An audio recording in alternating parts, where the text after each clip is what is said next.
Je suis Amandine, passionnée de graffiti. Aujourd'hui au micro de l'entrée des coulisses, je vous parle de la raison pour laquelle je suis capable de peindre à 6 mètres de haut. Bonjour, tu en as assez de tourner en rond sur les mêmes coups de cœur artistiques? Tu as envie d'élargir ton horizon culturel, de te bousculer un peu? Tu es au bon endroit. Tu écoutes la rubrique Bouche à oreille de l'entrée des coulisses, le podcast qui soutient la diversité artistique en rendant visibles les artistes méconnus et talentueux. Dans cette rubrique, une personne comme toi partage son coup de cœur, celui qui a marqué sa vie. Si, carrément. Et ensemble, nous allons écouter un petit bout de son cœur.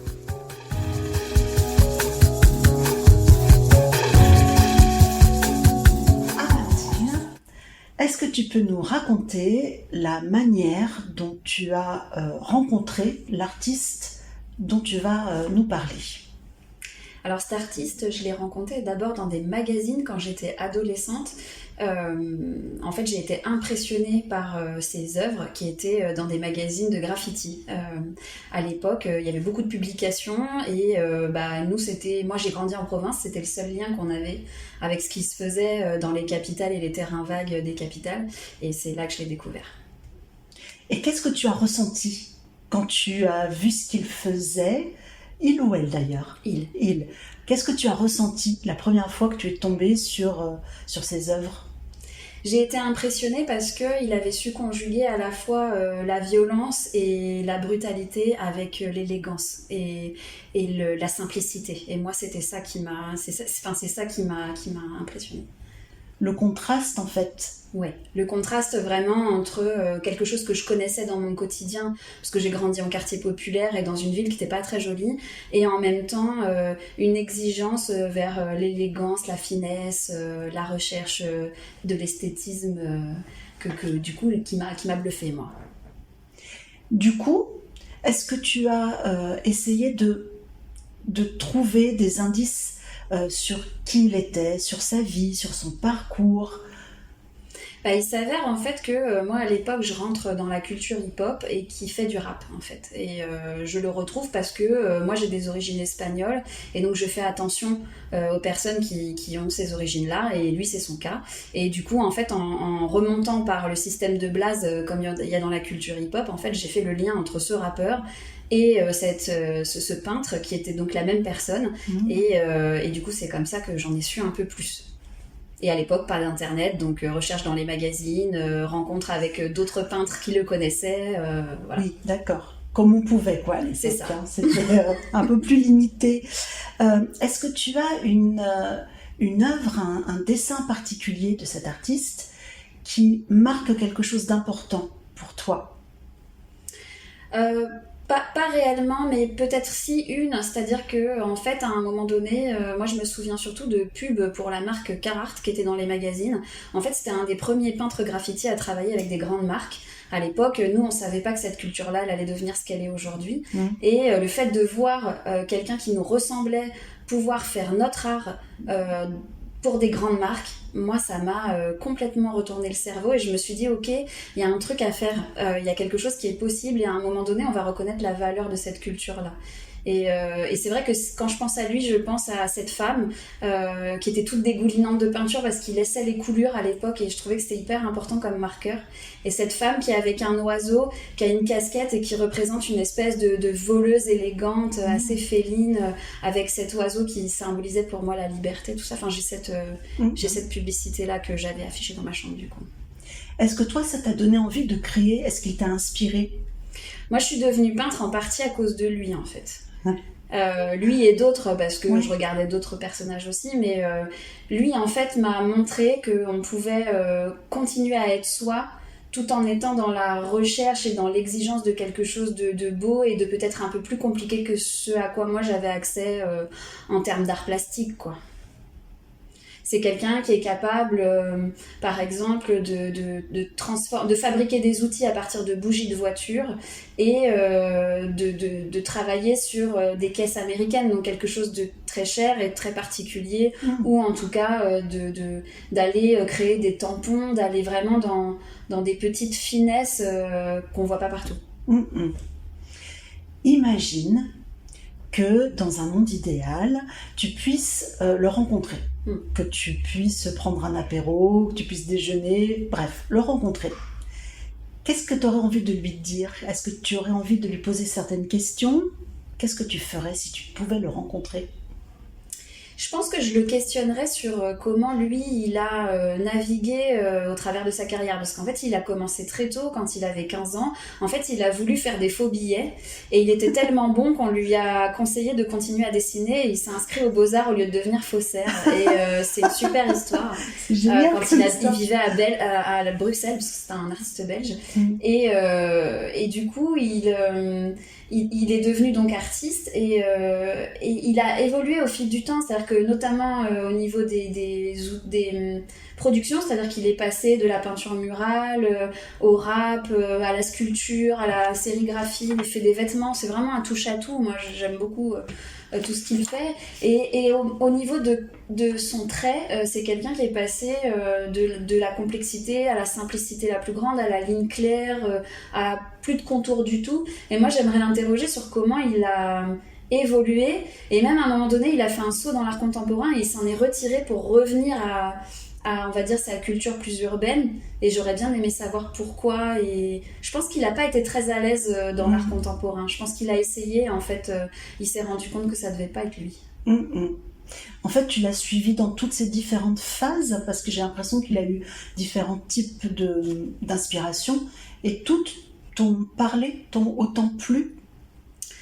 Oui, alors c'est un des rares artistes aujourd'hui qui m'a plu quasiment dans toutes ces périodes, parce que les artistes du graffiti souvent partent dans ils ont des phases vers 30-40 ans d'art contemporain, de choses très épurées, juste de lignes. Ça ressemble presque plus parfois à du graffiti, on a du mal à les retrouver. Moi j'ai trouvé que lui, on retrouvait toujours quelque chose d'urbain, soit dans les outils qu'il utilise, soit dans des... Mais ça, bon, faut connaître le graffiti pour le voir, mais quand on regarde ses œuvres, on voit toujours soit une coulure, soit quelque chose de brutal, une coupure, quelque chose qui rappelle ces lettrages qu'il pouvait faire avant. Et je trouve que réussir à garder cette écriture-là dans tout ce qu'il a fait, c'est quelque chose qui, moi, me guide moi-même dans ma pratique.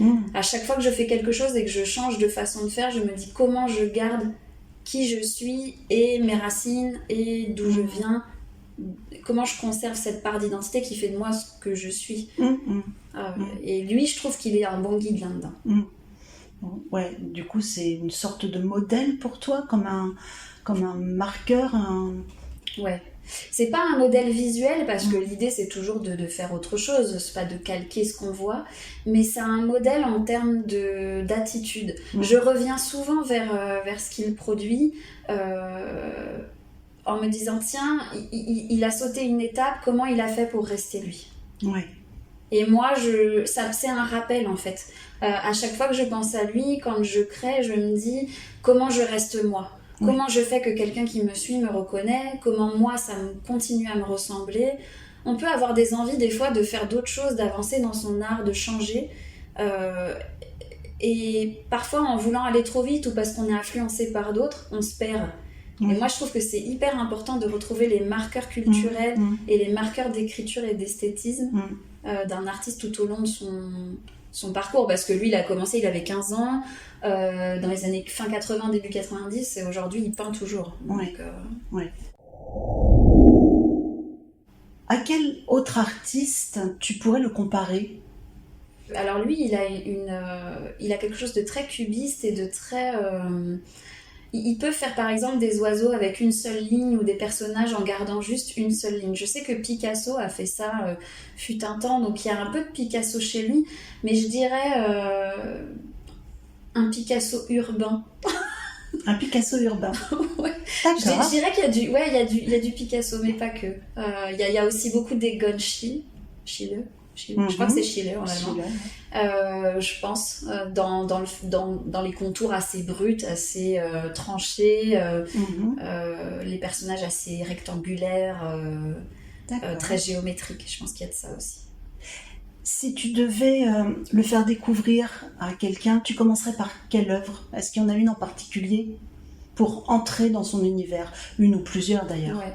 Alors moi là, celle qui me vient, et parce que du coup c'est aussi son identité, en 2019 il a fait une œuvre avec la ville de Liège sur 2 pignons. L'œuvre elle fait 1200 mètres carrés. Ça s'appelle L'homme de la Meuse. En fait c'est inspiré de l'anarchiste Marius Jacob, et parce que lui est beaucoup là-dedans, il est beaucoup autour des voyous, des oiseaux, des anarchistes. Il aime pas tout ce qui est autorité, bon c'est lié à son parcours, voilà, et aux cultures urbaines aussi. Mais il a fait cette œuvre en fait qui est un homme allongé le long de la Meuse sur 2 immeubles, et moi je trouve que en allant voir cette œuvre, on voit l'essence de son travail et on voit le côté monumental en fait. C'est quelqu'un qui peint beaucoup en très grand. D'accord. Et cette œuvre, elle est toujours visible? Elle est toujours en place? Oui, elle a voyagé un petit peu, je crois, elle s'est déplacée. Il en a fait des digigraphies aussi, des photos. Enfin, il a longuement travaillé avec la ville de Liège et je crois que le Liégeois était assez content. Du coup, elle est restée pas mal de temps. Et là, d'en parler de cet artiste, ça te fait quoi aujourd'hui?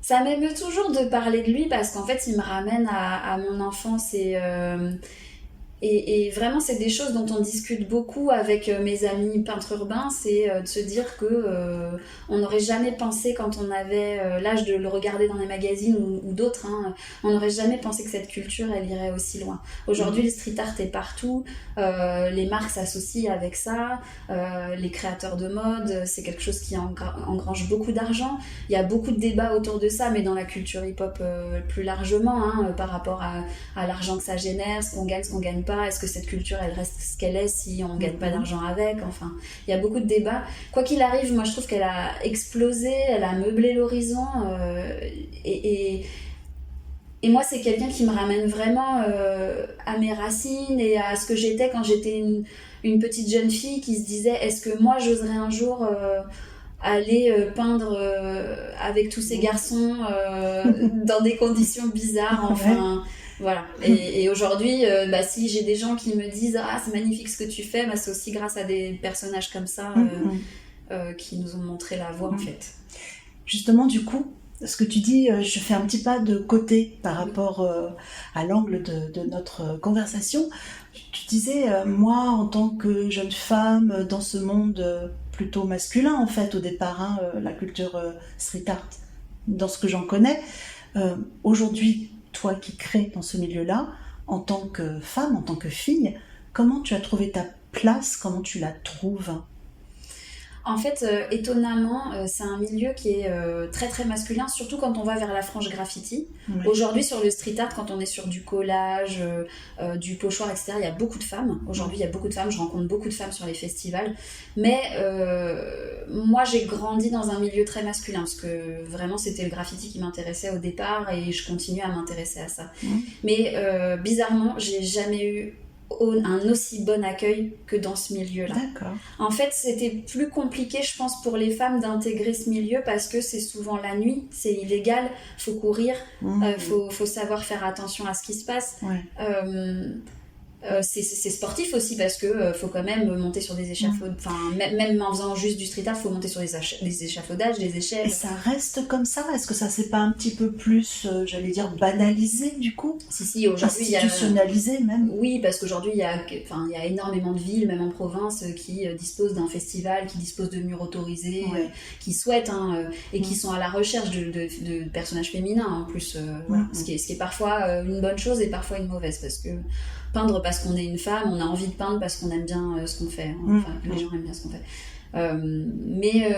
Moi j'ai été très très bien accueillie et en fait moi j'ai vu un milieu où on était plus jugé par rapport à ce qu'on était capable de faire, l'audace qu'on pouvait avoir, et puis les productions qu'on faisait, l'authenticité, la gentillesse et le respect de la culture, plutôt que par rapport au sexe. Donc quelque chose de plutôt valorisant, mais véritablement valorisant, parce que c'est ton travail en fait qui est valorisé. Oui, et puis parce que dans ce milieu-là, on parle beaucoup de crew, d'équipe, et que quand on fait partie d'une équipe, quand on connaît des gens, quand on a l'habitude de peindre, en fait, il y a un système de protection comme dans une famille bis, en fait. D'accord. Ce qu'on peut retrouver dans tous les niveaux de la culture hip-hop, au niveau de la danse, au niveau du chant, ça fonctionne beaucoup par équipe, en fait. avant que tu nous révèles de qui tu nous as très très bien parlé et que ça donne très très envie de découvrir, je voudrais te poser une dernière question. Pourquoi le graffiti, en général, ça t'intéresse? D'où ça t'est venu?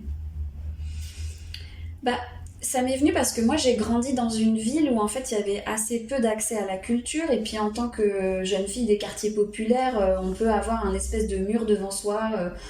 C'est difficile de rentrer dans un musée, c'est difficile de rentrer dans un théâtre. Moi, par exemple, on n'allait pas au cinéma quand j'étais petite, enfin voilà. Et en fait, ce qui nous restait, c'était d'être dehors. Et les premières œuvres que j'ai vues, moi, c'est sous des ponts, sur des lignes de chemin de fer quand on traînait entre gamins. En fait, c'est peut-être un des rares trucs qui, moi, m'a fait rêver à un moment donné. Et puis, pour la petite histoire, moi, j'ai rencontré mon compagnon quand j'étais ado autour de cette pratique-là. Ouais. Donc, c'est quelque chose qui nous a un peu sorti de notre quotidien qui n'était pas super chouette. Et puis, on voulait mettre de la couleur. Il y avait un petit côté aussi un peu avec l'illégalité, un petit peu aventureux. Jeux interdits. Mais en même temps, sans faire des choses gravissimes sur le plan des valeurs. Donc, ça restait une pratique qui donnait de l'adrénaline, mais qui en même temps n'était pas si grave que ça. Ouais. Moi, j'ai grandi dans des quartiers où il y avait beaucoup de délinquance, et en fin de compte, c'était peut-être la moins pire des choses que je pouvais faire, et ça m'a amenée dans les musées, donc c'est très bien. Alors, fin du suspense, qui nous as-tu présenté ? Alors, je vous ai présenté Pi Gonzalez, a.k.a. Sozy One, a.k.a. Sozy One Gonzalez, a.k.a. le chanteur des Puta Madre. Voilà, parce que dans le hip-hop, on a 50 noms et qu'il est connu plus sous le nom de Sozy One. Sozy One, d'accord. Merci Amandine. De rien. Waouh! J'espère que, comme moi, vous avez appris plein de choses sur le street art grâce à Amandine. Et vous voulez continuer à en découvrir plus sur cet univers? Eh bien, je vous invite à consulter le compte Instagram de l'entrée des coulisses pour y voir des visuels de Sozy One, bien sûr. Et vous avez aimé ce coup de cœur? Eh bien, partagez-le. Partagez-le via vos réseaux sociaux, par mail, parlez-en autour de vous. Cela donnera une belle visibilité au podcast et respectera ce que doit être le bouche à oreille, transmettre à l'autre. On se retrouve pour l'épisode long format, celui de l'interview intimiste avec un ou une artiste qui saura faire battre votre petit cœur d'émotion. Si. Allez, zou, on referme cette rubrique. À très bientôt.